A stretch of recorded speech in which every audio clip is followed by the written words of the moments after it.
Well, good afternoon, everyone. I'm Kellye Testy, the president of the Law School Admission Council. It's a great pleasure for me to welcome everyone to the Live with Kellye and Ken show today.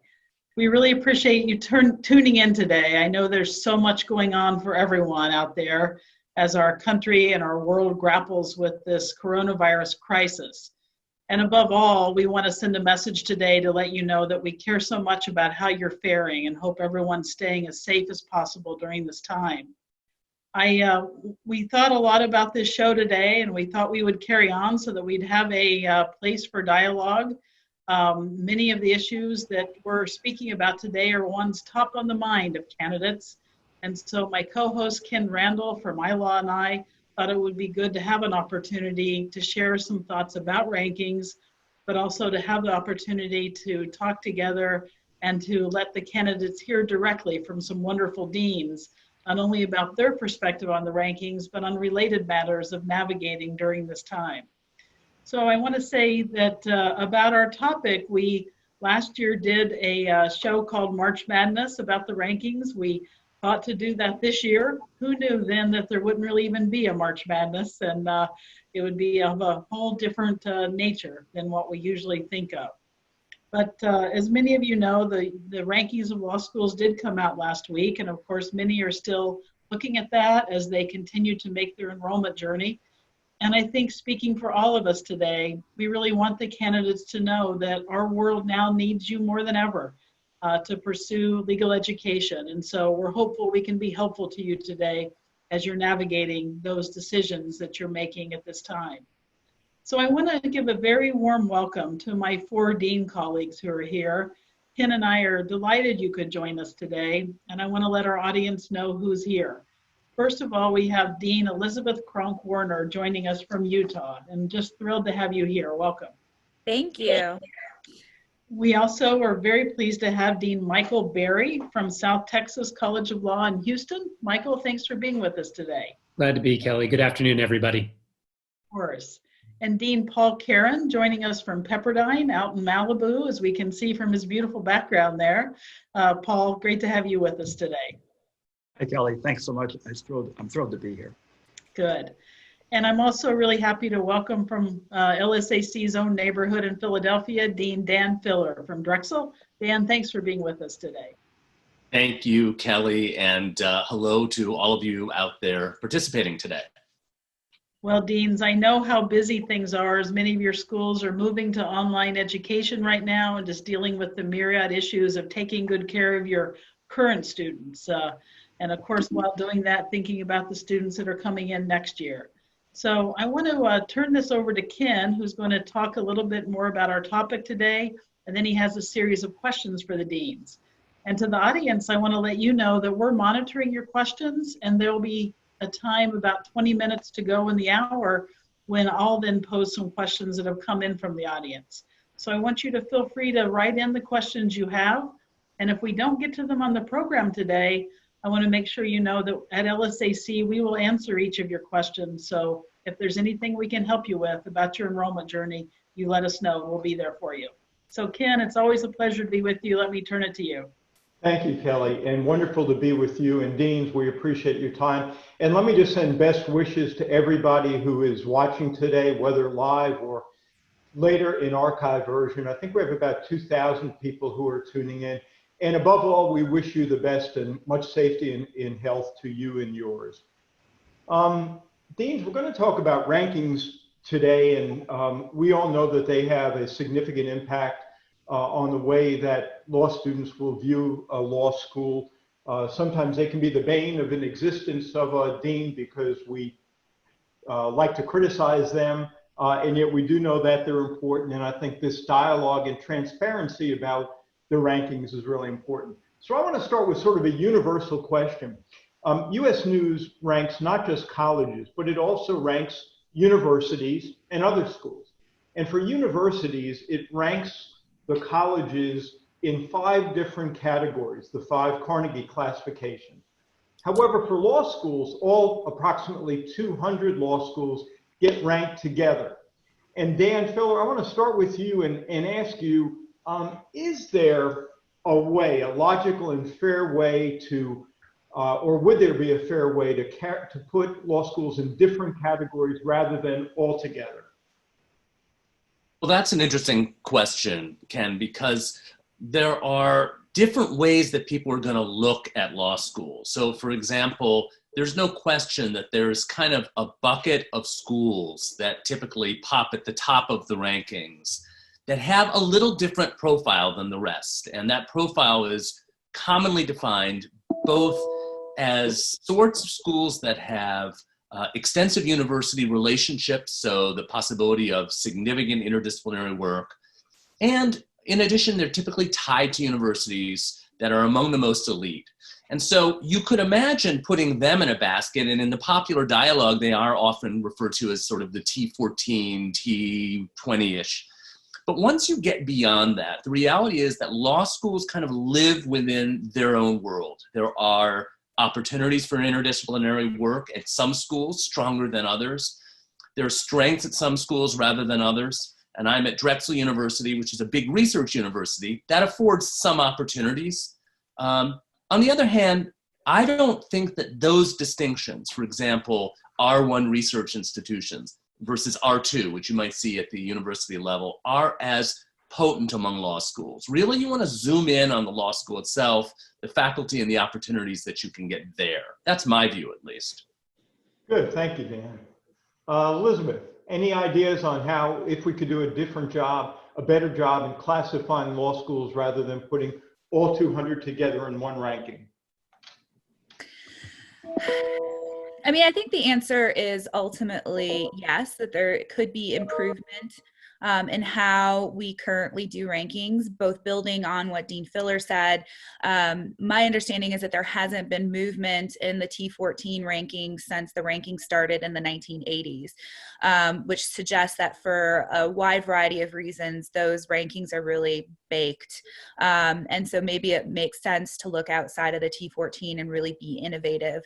I think it's interesting to see what's happening with the new specialty rankings as law schools maybe find new ways of distinguishing themselves based on subject matters, and really allows themselves to say, we are very strong in environmental law, which, for example, at the S.J. Quinney College of Law, we have a very robust environmental law program. And so our environmental law ranking is very important to us, which isn't to say that other rankings aren't important, but perhaps these new specialty rankings will be a way of us to find some space between the law schools and allow for prospective students to really see some differences between the law schools. Yeah, that's great. We can talk about the specialty later on. That's a great point, one way to distinguish them. Thank you, Elisabeth.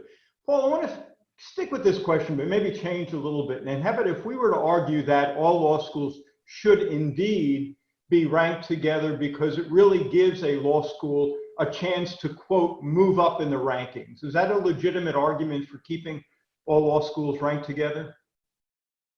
I think so, Ken, but I also think, as folks have said, it's possible to subdivide law schools perhaps between national law schools and law schools that have a more regional focus. And I know over the past half dozen years, some folks have proposed doing that.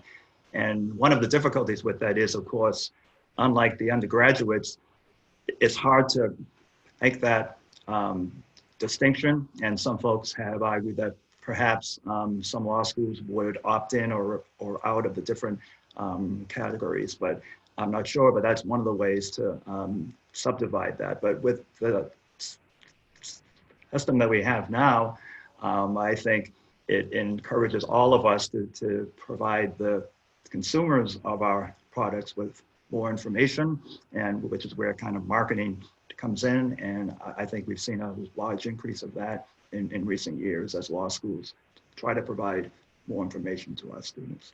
Great, good, thank you. Hey, Michael, you get the final word on this topic. Fair or unfair to rank all law schools together, or is there a better way to do it? I don't think fairness is actually the right question, Ken. I think what I would do is it helpful to the applicants? And the concern I have is that having all 200 schools lumped together, it really doesn't help applicants understand the distinctions and the differences between the schools in a way to identify what school is best for them. And I think what we need to be thinking about is if the purpose of the rankings is to help applicants get a sense of where they might want to go to school, we should be looking at how do we divide it into various categories based on either region, based on size, based on type of school, to make sure that we are categorizing it in a way that will be helpful to those who are applying to law school, rather than to just create a mishmash of 200 schools. So if you did that, are there enough law schools to go around into different classifications, Michael? And then would there be enough distinction within each of those classifications? We've never tried, unfortunately, to come up with a better system. We've just accepted that putting all 203 together is the way we will do it. I'm confident that we could put together a set of packages that rank different ways based on region, based on the approaches that the schools take, that would help us create something that would be more meaningful to our students. Great. Thank you. We know that 60% of the rankings is based on, quote, objective data about admissions and bar pass and employment and expenditures, but then 40% is based on reputation, 25% from your peers at other law schools, and 15% from the bench and bar. So Elisabeth, I want to start on the peer reputation side. I know among the deans, there's been a lot of discussions this past year about the fairness, or is it worth doing this kind of marketing? We'd love your insights on the peer reputation. Yes, thank you, Ken. I certainly have concerns about the weight that is given to the peer reputation, and there's a couple reasons for that. As you mentioned, the subjective factors, the peer reputation and the bench and bar reputation, contribute to 40% of the overall ranking.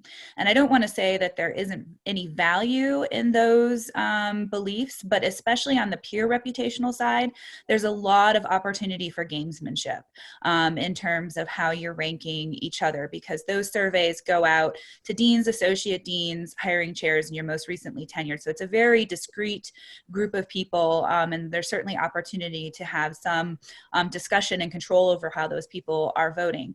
Also, it's really quite difficult, even as a dean, to follow and know what's going on at every law school. So to ask me to rank my peers, all 203, is a very difficult challenge because I may not know what's going on. And so, for example, speaking for us at the S.J. Quinney College of Law, our peer ranking has been 2.9 for the last 4 years. And that is really troubling because I know that we have certainly engaged in a lot of opportunities. We've made changes in the last 4 years, and to simply not see that reflected in the peer ranking is certainly troubling to us. So to have the peer ranking and the bench and bar ranking, to have that subjective score carry as much weight as it does is certainly troubling to me. Thank you. Thanks, Elisabeth. Dan, your law school, which is still relatively new, has had a movement up in the peer reputation.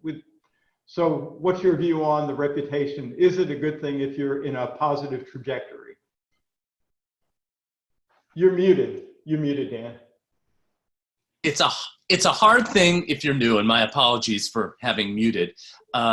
When you're a new school, inevitably, unless you're associated with a very high-profile university, you start without the strong peer reputation. And so you have to build that awareness up. So for us at Drexel, we're 14 years old.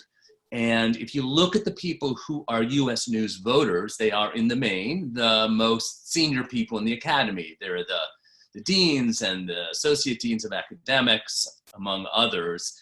The most junior person will be a recently tenured person. They're people who know the schools that were really significant and important 20 years ago. So when I look around at the people who are voting, in the main, these people, fellow colleague from Drexel University Klein School of Law. They don't know that. They don't have experience with people from our school, and that makes it difficult to establish reputation. But you're right, Ken, our reputation has moved up pretty significantly over the last 4 years. Part of that, I think, is telling our story, and I think we have a good story, so that telling it works. And part of it is gravity. The reality is Drexel University is a 130-year-old university in Philadelphia. And as time goes on, there's going to be greater recognition. I think for a new school that's unaffiliated, that's a brutal start. But I think that it's a challenge for any new school. If you focus on getting the word out and you've got a story to tell, I think you can move reputation.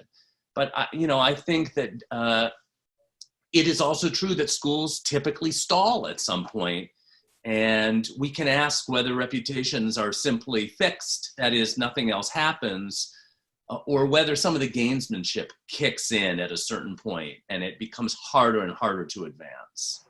Thank you. Thank you. Paul, are these the right two groups to ask about reputation, bench and bar, and faculty, or are there other groups that we should be asking about a law school's reputation? Well, I think certainly asking deans and faculty and the bench and the bar makes a lot of sense. If you look at other industries, right, very often it's the insiders in that industry that have the best sense of who is good and who's not. If you look at sports, right, we have managers and coaches and players voting on all-star teams, MVPs, and that sort of thing. But I also think, as been pointed out, the particular way that U.S. News chooses to go about it is I think, very problematic. As was pointed out, having us all vote on 200 law schools, no dean or faculty member or anyone in those groups can possibly know what's happening at 200 law schools. I've noticed in the undergraduate sort of world, they broaden out who they ask. And so I know there have been other groups attempting to capture what other views of law students. And I'm sure if U.S. News had a way to be able to get data from law students, from LSAC or perhaps otherwise, maybe that's another group that could be asked. Great, thank you. Michael, the dean's discussion this past year focused not just on marketing, but the means of marketing. And there's been, a petition for deans to stop sending paper marketing and at least to send things electronically. Is that the right direction to send this debate and dialogue? I think it has some advantages. The reality is, as has been said, no individual can keep up on 200 different schools. To take what Dean Caron was just saying about ratings of perhaps basketball or football teams, we only rate the top 25 in the AP poll because there's only so much information that can be gathered and intelligently processed. So if we're going to come up with a system of rating, we either have to have much better information disseminated, or we have to limit the number of folks that are actually rated. And one of the challenges that schools face is every school has some degree of resource constraints. So if you choose to send a lot of marketing materials out to a whole bunch of people, hoping that they're going to read them, that's money that you're not putting into scholarships. That's money you're not putting into programs. That's money you're not putting into hiring the best faculty into your school. So anything that will limit the expenditure of resources that really don't add value to the student experience is problematic. And that's one of the reasons we at South Texas are very comfortable going to electronic marketing rather than spending money on the US postal system. Great. Thank you. Michael, we're going to go in a little bit different direction here. We're going to start with you this time, if that's okay. I know that you and the other deans all speak to a lot of applicants for law school. Whether you're in a group setting or a one-on-one with an applicant, when you're asked the question, what is the value of U.S. News, or Dean, what do you think of the ranking? How do you respond to the student? What I like to respond is that this is the first opportunity that an applicant will have to actually practice the skills that they will need in law school, which is to critically look at a source to determine how much weight you want to place on it. And what I would encourage all applicants to do is look at the methodology of U.S. News and see what goes into the calculation, but then also consider all of the things that are not in that calculation, those components that are crucially important to that personal decision that every student has to make as to what school to go to. I could think of dozens, but I'll hit just 4 very quickly. First is geography. Where the school is. A great number of law graduates practice very close to where they went to law school, and that makes sense. So if you want to practice in South Texas or in any of the Gulf states, we might be a perfect school for you. If you want to practice in North Dakota, maybe not so much. Cost is another one that's not factored in the US News rankings. And with student debt loads being so significant, particularly those who are entering law school with debt already from their undergraduate institution, how much more debt they take on is a very significant issue. That's one of the reasons we try to keep our tuition very low. But that's a factor that students need to take into account. It's not in US News. Third is diversity. We are a majority female, majority minority school that has for years been LGBTQ welcoming. Diversity, we think, is a very important part of the undergraduate experience and the law school experience. It's counted on the undergraduate side, not on the law school side for the rankings. And then finally is culture. Every student went to undergraduate schools, went to various schools and tested them out. And some campuses they would walk on and say, it doesn't feel good. And others they said, this is it. I feel comfortable here. Culture is crucially important. I'm very proud of our culture. We have an inclusive, supportive, student-centered culture at South Texas. But that, again, is not captured in the rankings. So what I'd encourage students to do is look at the rankings and then identify what are those components that are important to them that are not in there as well. Great. Thank you, Michael. Great discussion. Paul, let's work off that theme just a little bit. And I know your law school has been moving up in the rankings. And let's say you're sitting down with a student and the student is comparing your school with a school ranked 5 above and 5 below, and wants to ask you what you think of the value of the ranking in making that decision. How would you answer that student? I would echo Michael's comment about, I think the very best thing a student can do is visit all 3 schools. And I would encourage them to go to the other schools ranked 5 higher and 5 lower, and then come to ours and compare with their own eyes and ears what they have seen at the school. We survey our admitted students every year, and the number one sort of reason that they give to come to Pepperdine is the experience they had as a visitor. So I think that is perhaps the most important thing I would recommend to all students, if at all possible, to visit all schools that they're interested in. Good. Thank you.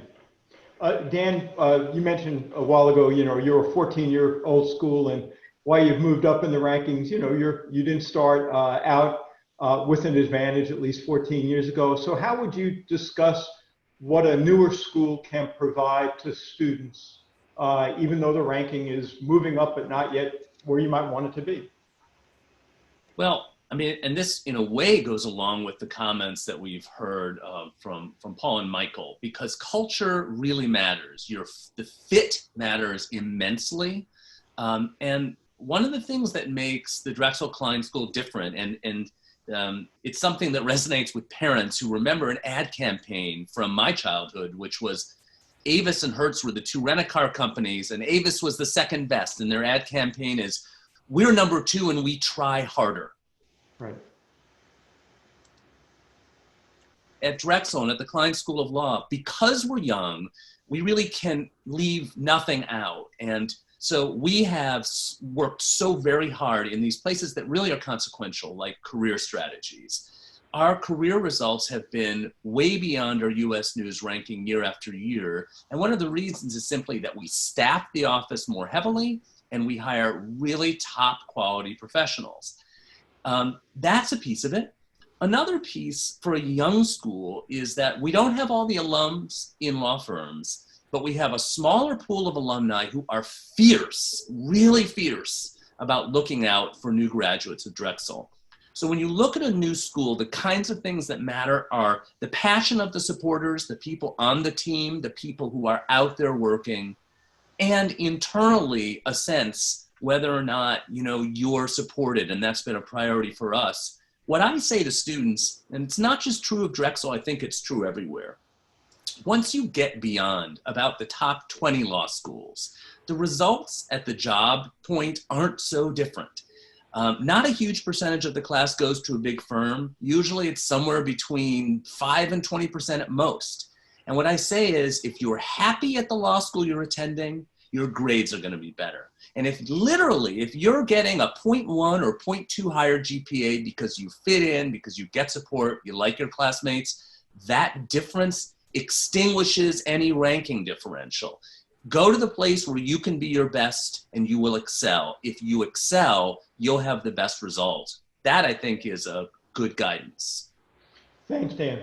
Elisabeth, we probably can agree, and the three deans who've spoken on this have agreed that culture and fit and feel all are important.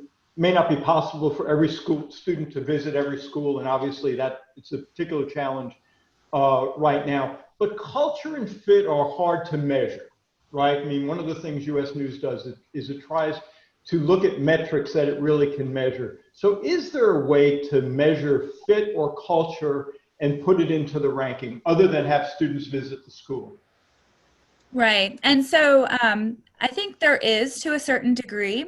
So some of the objective criteria that do go into the rankings do go to fit and culture, right? Because you want to have a culture and environment at a law school that supports you and prepares you to pass the bar exam, for example. So if you look at the objective criteria and look at bar passage, that of course is going to be important, because usually there's a correlation to an environment that's well supportive and will prepare you to pass the bar. Similarly with career development, do your research as Dean Barry suggested and take a look at those career development numbers and look at where the law school is placing their students, and take a look at the career development office. So for example, right now, one of the great things about the S.J. Quinney College of Law is we are the smallest top 50 law school. And so as a result, we are able to do one-on-one personal counseling with our students through this COVID-19 crisis. And so our career development office is reaching out to each of those students personally and asking, how can we help you? So things like that, such as advising on actual career development and seeing where placement is happening, those are ways that objective criteria can address many of these issues of culture and student success and student happiness.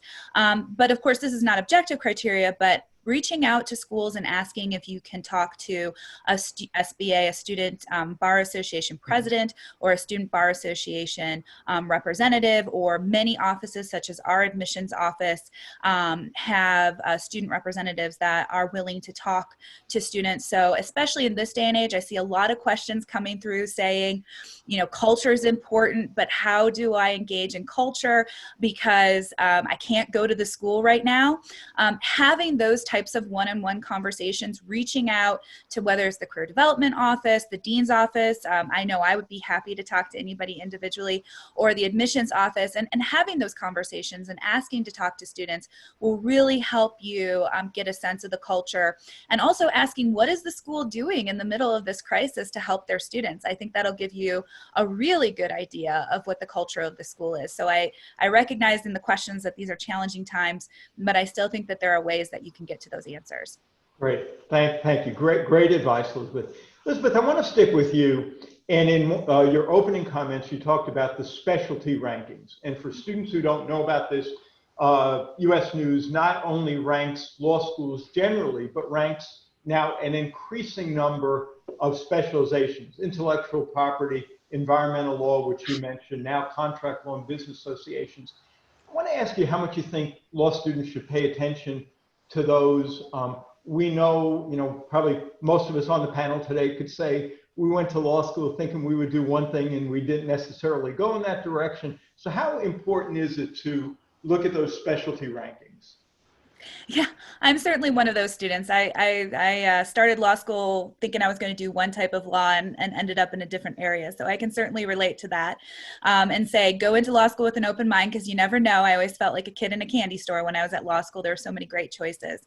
But that being said, I think the specialty rankings can really be helpful because, for example, IP is a great example, Ken, right? A lot of students who start law school saying they want to do patent law, more often than not, do actually go and practice patent law. That's a great example because they have the hard science background, and they know that that's what they want to do. So the specialty rankings can be a good place to start. But that being said, it's not the place to end. So in some fields, we see in the specialty rankings, or I've started to see, that sometimes the law school's overall ranking might be a placeholder for its specialty ranking. And so I encourage students, if you think you're interested in an area of law, to do a little bit of deeper digging. So for example, I mentioned that S.J. Quinney College of Law, we have a specialty in environmental law, and we are a top 20 environmental school. But I think if you dig a little deeper, you'll see that we really have a dedicated faculty who are focused on environmental law. We have a center focused on environmental law. We have numerous offshoots and environmental placements. So start with the specialty ranking, but then dig deeper to see what the school is actually doing and what the school is actually offering in that area. Good, thank you. Paul, are the specialty rankings reliable? It depends. I think what's interesting is US News now has gone from only ranking the top 10 or so schools in these different areas to now ranking all 200 law schools in 13 areas. So I think the further down that you go, I think the difference between a school ranked 95th in a certain topic and a school ranked 125th, that's not really a valid distinction. But something I think is important though is because now there's a wide range of these rankings, and it's exactly right. Here I find that our students break down into thirds, where we have about a third of the students come to our law school expecting to practice in a certain area and indeed continue on that path. There's another third who come to law school here not really knowing what they want to do, and they find their path.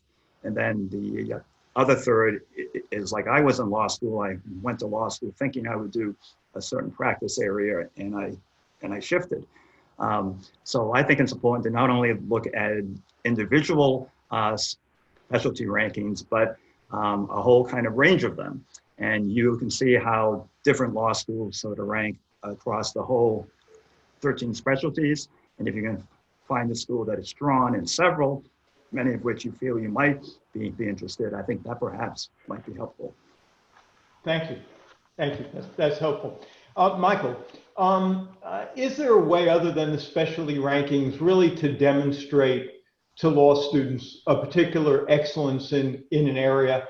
I mean, you imagine students go on school visits and they hear a lot of good things about law schools, but how really do you distinguish the law school other than the law school saying it's really good in an area? I think there are a handful of things, and I agree with what Dean Caron was saying, that once you get out of the top 15 or 20 in the specialty rankings, the data becomes really mushy because the amount of information just becomes so sparse, it's tough to rank. So what it forces the schools to do is really focus on those things that they can demonstrate to students that they do particularly well. I'll take our school, for example. We have been known for years as being a school that trains attorneys to practice law. That when they graduate from our school, they're able to go into court, they're able to go into a firm and do the work. And part of that way that's demonstrated is through some of the extracurriculars, competitions in advocacy and other programs. Our school has 133 national championships. That's an objective number that we can show the trophies for and demonstrate, look, this is what we've done over the last few years. But I want to echo what was said earlier as well. It's important for students to do a bit of due diligence themselves. Talk to attorneys, talk to judges, try to understand, what do people come out from a school being able to do? Are they capable folks? And judges, attorneys in town, attorneys across the country will be able to say, I know people who went to whichever school and they got a good education. And particularly in those specialty areas that you want to focus on. For us, it's transactional work, it's advocacy, and it is ADR, mediation programs. Those are the areas we focus. People know that we've been successful there.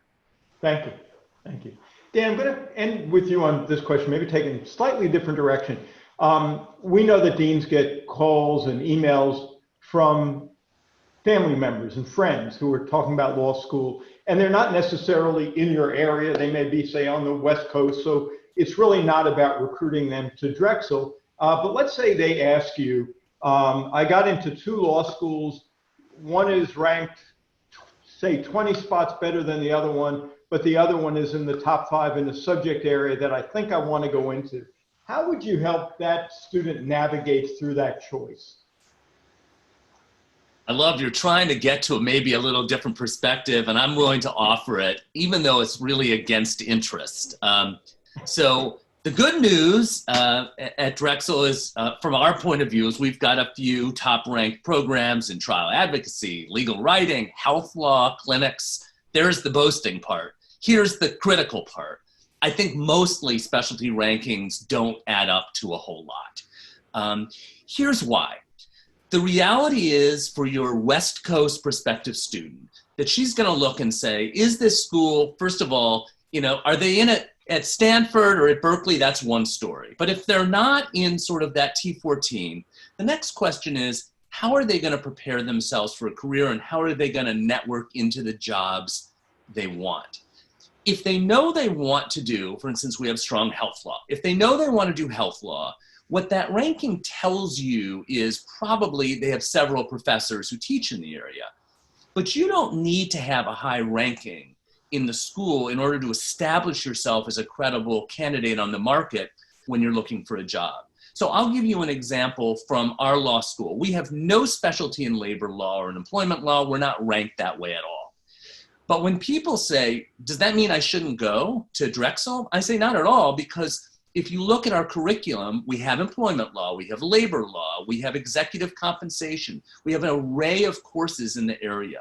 So the advice I give to your friend out west is to say, look, are the schools roughly comparable? My guess is if they're 20 places apart, they're almost a wash. And if you're not sure, here's the secret. Go to that law school, there's a form known as a 509, and take a look at their employment results. If those two schools, 20 or 50 points apart, turn out to have employment numbers that are within 5–10% of each other, they're very similar schools. Next, are there faculty in the areas you're interested in working in? And if the answer is yes, and then look at the course list, do they offer those courses?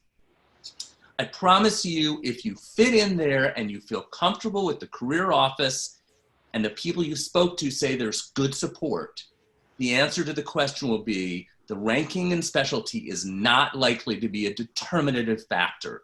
You can make yourself an attractive candidate in most fields for most schools. There might be individual exceptions. If you know you want to be a tax lawyer, you might want to look for a school with 3 or 4 or 5 tax professors. Not every school has that.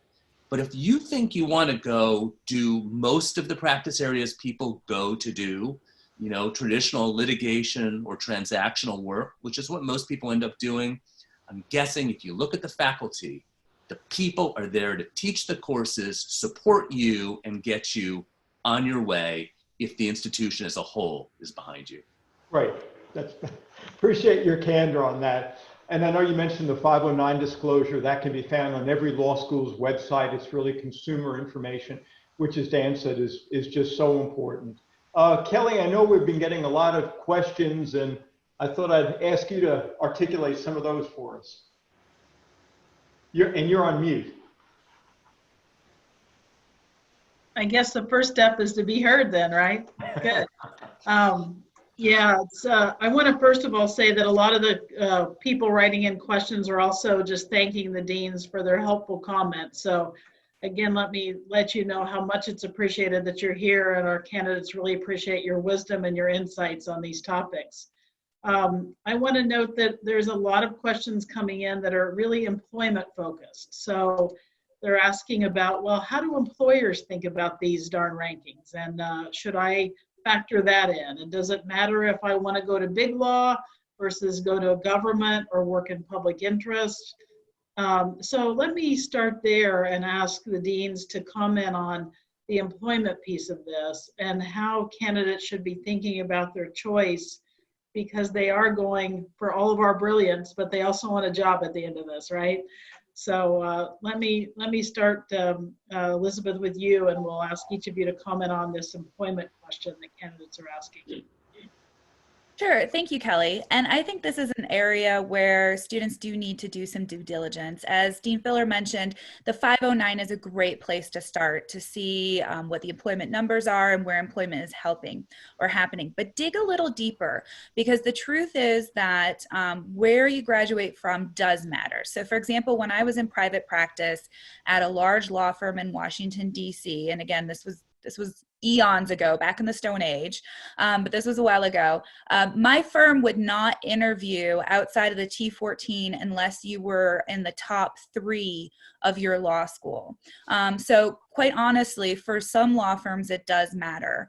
And it also matters where those law firms are located, and some law firms will only interview within certain cities and certain areas. But that does not mean that should preclude you, or that a top law firm is your only choice. You have a lot of other choices.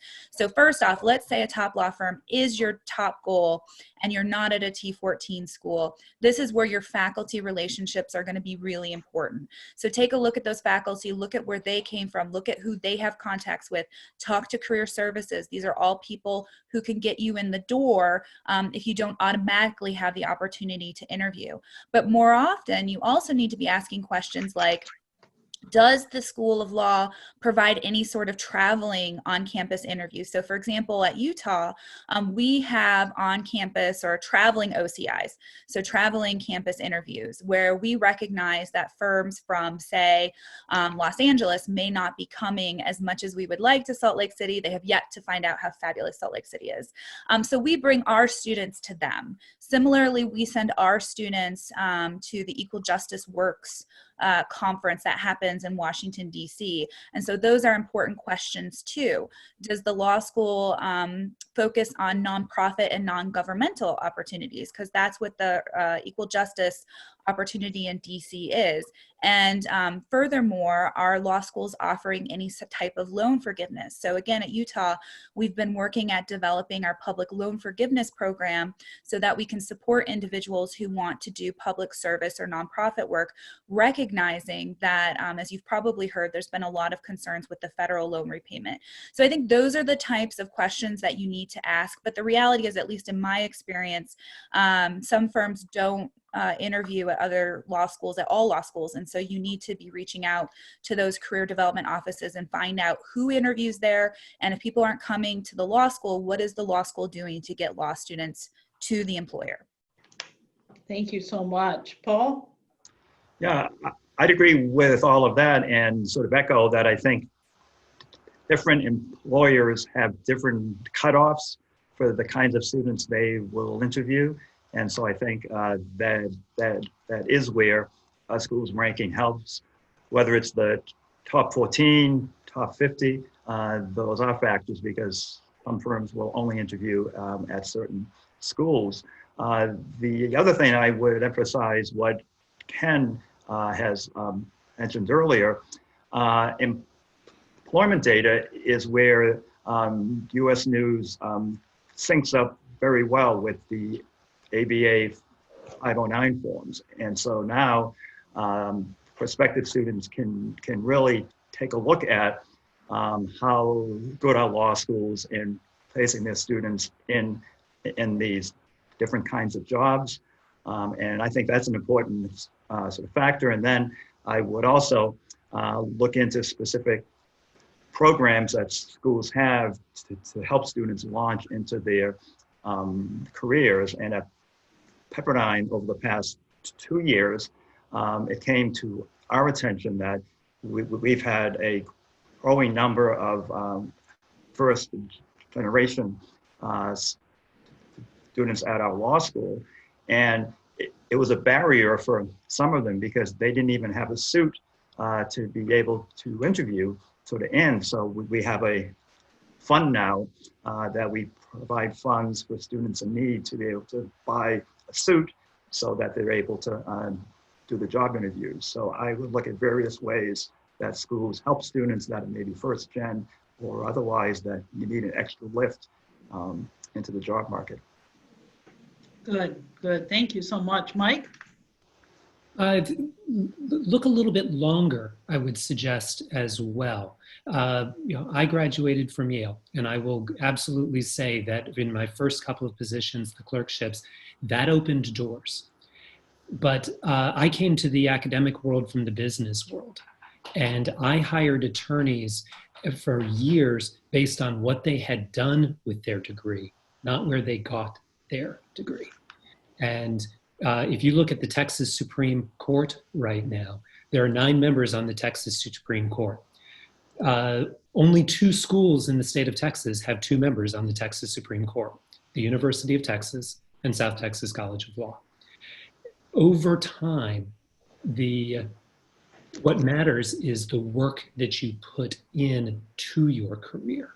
How you implement your degree is the decision that will determine whether you are ultimately successful or not. Having a great piece of paper on the wall is of no value if you are not an ethical, strong, hardworking attorney in the real world. And that is what's going to distinguish the best from those who aren't. Thank you. Dan? So I like to sort of split the job market a little bit because I think it helps think about these questions. So category 1 are these big firms, highly selective firms, which have been talked about. Those firms do hire predominantly from the elite schools, and then they hire relatively small numbers from other schools. What I say to people, so Drexel and Penn are literally 1 block from each other, maybe the 2 closest law schools in the country. And when people are at admitted students day, what I say to them is, if you got into Penn and you got in here, you may want to go to Penn if you want to go work at a large law firm. Your odds are going to be a lot better. But the big exception, I say to them, is if you want to be a public interest lawyer, you should come here. And the reason is simple. If you got into Penn, we're almost certainly going to be giving you some scholarship money at Drexel, and you want no debt or as little debt as possible. And the truth, I'm a former public interest lawyer. I was a public defender in New York and in Philadelphia. I ran a death penalty clinic once upon a time when I was a faculty member at the University of Alabama. And I can tell you this about the public interest world. People care about commitment and passion for the work. They don't care about rankings, not at all, quite literally not at all. If you want to be a DA or a public defender, you want to do human rights work, this kind of work, don't obsess with rankings. Obsess about figuring out a place that fits, that you can afford, that has people that are interested in your areas. So that's what I would say. Big firms, obviously, go to the best school you get into, but really not number 80 instead of 60. If you get into, Yale, then go there. But if you don't get into that small group of schools, don't obsess. Public interest, go where you have the least debt. And most of the rest of the jobs are kind of in that happy middle. They're at small to mid-sized firms and in government. And these firms don't tend to obsess with rankings. They might be happy to get someone or maybe not, but really they want to see engagement. So the best advice I have, wherever you go to school, if you think you're going to end up in government or small firms, mid-sized firms, is do that summer job there. Maybe work as a 2L or a 3L, because it's those connections that are going to pay off better than the brand on your diploma. I think that the thing I have learned most coming to Drexel from the University of Alabama, so coming to a place where we didn't have the wind at our back, was just how powerful the engagement of the individual student in her or his own path can be. It isn't the name on the diploma. And in this way, Michael's 100% right, because people are graduating from that school and they're hustling, and because they're hustling, they get noticed, they become judges on the trial bench, they become Texas Supreme Court justices. You can become a state Supreme Court justice from any law school in the United States. So you should not worry if I don't get 10 spots higher, I'm foreclosed. You own your path far more than US News rankings seem to suggest. Thank you, Dan. Your last point about the state Supreme Courts, a couple of you have referenced that. I know when I was the dean at the University of Washington, out in Seattle, we used to always, think a little bit about that because the state Supreme Court was largely made up of graduates of Gonzaga, amazing jurists. It's a great court, and that's the thing for students to remember. Wherever they go, they can succeed and make a great contribution to law and justice, and a lot of it's up to them. And also, if you're somewhere where you fit and you're happy and you thrive while you're there, you're more likely to make those connections and to do those things that make sure that that you get where you want to go. So I want to note, I want to give each of the deans a chance for kind of a closing remark of maybe a minute, because we're getting close on time. But before I do that, I want to note that deans, one of the things that I'm seeing a lot of in the questions is just questions from international students, from students with disabilities, from students that think of themselves as underrepresented in the legal profession, from many different walks of life, wondering, do we welcome these students into legal education? And I certainly know that we do. And I know that from all of you, you all certainly do. So I want to let everyone know who's wondering and writing about that we believe very much in the potential of each and every one of you to make a contribution to justice. LSAC is here to help you with that, and each of the schools is here to help you with that. So let me ask each of the deans for a closing comment, and then I'll close it up with letting everyone know about our show next month. So let me, Mike, ask you to go first. Thank you, Kellye. Happy to. And first of all, let me echo and reiterate exactly what you said. I was reading recently that in the United States at the current time, some 78% of matters that should have an attorney involved don't, because people can't get access to legal services. We desperately need more individuals in the profession, particularly representing underserved populations. So please, please apply to law school, go to law school, put in the work, and represent those who need it so desperately. One final thought, thank you for the opportunity, is every person who is on this call has a very difficult decision to make as to where you want to go to law school. The most important aspect of that decision is, where are you going to feel comfortable so that you can thrive, so that you are going to put in the work? Because I warn you now, law school is not easy.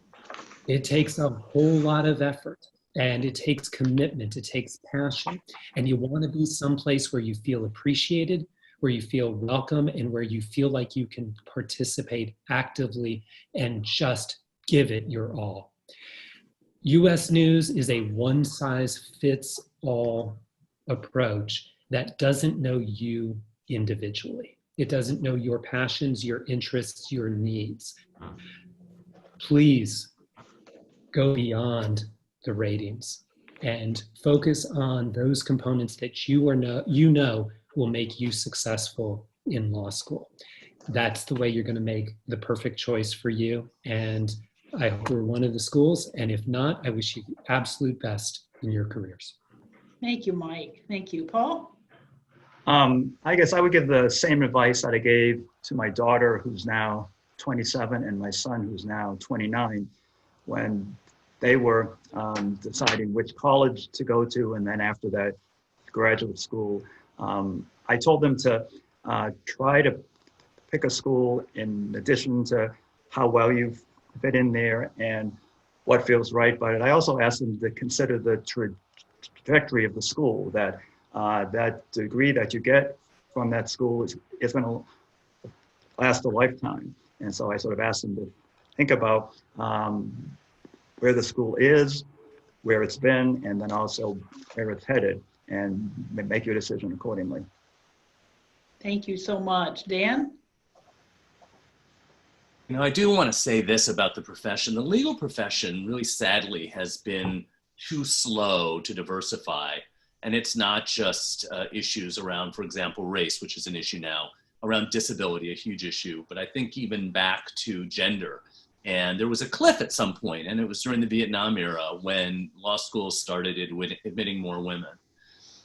It is such an important value to really all the deans I know to see that we graduate classes that represent America, because the 25-year-olds and the 27-year-olds graduating today are who are going to be navigating the rights of individuals and the needs of our whole society. And we've got to start now, because there's a 10 and 20-year lag before we have those leaders in the profession. So that's my plea. We really want to support that diversity. And let me say on the international front, Drexel the Kellye School of Law took a very forward view to bringing in international students into the JD program a few years ago through our global JD, where you get credit for 1 year of your LLB work from abroad. Because we saw that those students brought different experiences to the classroom. They enriched the conversation as they learned the American system. We learned the Chinese and the German and the Colombian systems. So we're very welcoming, and we see also in this interconnected world, we need more and more lawyers who bring multiple jurisdictional knowledge from different countries, because we see we're an internationally connected world, but we don't necessarily have enough lawyers ready to build those bridges. So that's what I would say. The law schools need international students, diverse students of all types. And I will just reiterate what my colleagues have said in the comments. If you've got questions, feel free to shoot me an email, reach out to me. I'm happy to talk more about what we do at Drexel, but I encourage you to learn all of this about the other schools as well. Thank you, Dan. And Elisabeth, I'd love to hear from you. Thank you, Kellye. On the diversity point, there's one thing we like to say at the University of Utah, which is you belong here. And we like to be encouraging and promote diversity at the University of Utah, and we walk the walk. So if you look at our senior administrative team, everybody on the senior administrative team is diverse on some way, from disability to gender to race. And we're not just holding that out on our senior administration team. We have actively increased our recruiting, and we're seeing an improvement in the numbers this year in terms of our increased diversity coming in. So that's something we really value for all of the reasons that have already been said. And one thing that hasn't been mentioned with regard to diversity that I saw in the comments is age. You are never too old to start law school. And at the University of Utah, we tend to have an older class because we have a lot of people with families and who've had careers before they went to law school. But one thing I want to say about rankings, because that is, of course, our topic here today, which is that rankings is a starting place. The U.S. News rankings are a great place to start your research. The objective criteria is important criteria. Bar passage, of course, everybody goes to law school wanting to pass the bar and wanting to become a practicing lawyer. Job placement, these are important things. Everybody wants a job. So these are not bad things to look at. But that's not where you want to stop your analysis. You want to look at things like student debt load. So for example, the average student debt load these days is about $90,000 per student. That is incredibly difficult, especially for those of you who are really interested in public service and in nonprofit work. So for example, at S.J. Quinney College of Law, we've been working really hard to get our average student debt load down to $61,000, which is certainly still a lot. But we think a significant reduction. So take a look at that average student debt load. Take a look at where is career development placing students? Are they bringing students to other opportunities? What is the student faculty ratio? Are you going to be in a large school where perhaps there's lots of great opportunities, but you might not get the one-on-one relationship? Or are you going to be at a smaller school where faculty really get to know you and have the opportunity to write that great letter of recommendation that we all need? Or maybe you know you want to be a patent lawyer, or you want to be a healthcare lawyer, or you want to be an environmental lawyer. And so then take a look at those specialty rankings. This is all to say that U.S. News rankings, a good place to start, but definitely not a place to end. You are in control of your destiny, and so it's up to you to do the research onto issues that are important to you. And we are all here to support you. I think I speak for everyone on the panel when I say we would love to have you at our law schools, and if there's anything we can do to help you through this difficult time, please reach out. That's awesome. Thank you so much, Elisabeth. And I want to let our candidates know too, a lot of questions are coming in about whether the schools will be delayed given this crisis in this current cycle. And I want to let you know what we're hearing at LSAC, because we work with all the schools, is that there are really 3 different groups of candidates, and one group's already applied for fall, and those candidates are moving through fine, and those decisions will be coming out, and I think the schools report that that's going just as it should. There may still be, and I know there are many of you who are still thinking about applying for this coming fall, and that's great, and we want you to do that.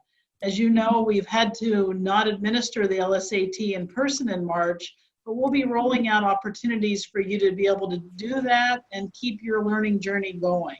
So we're in touch with the schools, and many have extended deadlines if they still have applicant deadlines open. So just know that the schools and we will work together and with you to make sure if you want to apply for fall, you'll be in good shape. So please keep your focus on that, and you can be sure you'll be able to. And then I also know that there are many people out there thinking of applying for fall 2021 or beyond. And of course, you know, this crisis is an evolving one, and we're all keeping our eye on it. But just as we will with this fall, we'll make sure that you have the kind of support you need. So please know, candidates, that we're all here to support you, the schools and LSAC together. And we will make sure that whether for this fall or another fall, that you get in good shape with applying to law school. I want to close us out because we're over time by thanking the deans. You were all just terrific, and the viewers really loved hearing from you. So good luck with all the matters you're dealing with, and thanks for being here. And then I want to thank my co-host, Ken Randall. Ken is an expert in online learning. He was ahead of the curve on all of us with this. And so I want to let you all know that we're going to do a special edition in the next week or so of Live with Kellye and Ken that'll focus on online learning for law. I know there's a lot out there about it generally, but we thought we could help deans and faculty with this specifically. And then our regular April show is April 27th, and that's always at 4 o'clock Eastern. And the topic there is the skills necessary for law school success. So thank you, everyone. We're in a really difficult time, but I know that the legal profession will be very important in helping us not only weather this, but also recover from it. So let's keep our passion for justice. Thank you all. Have a good evening. Thank you. Thank you. Be safe.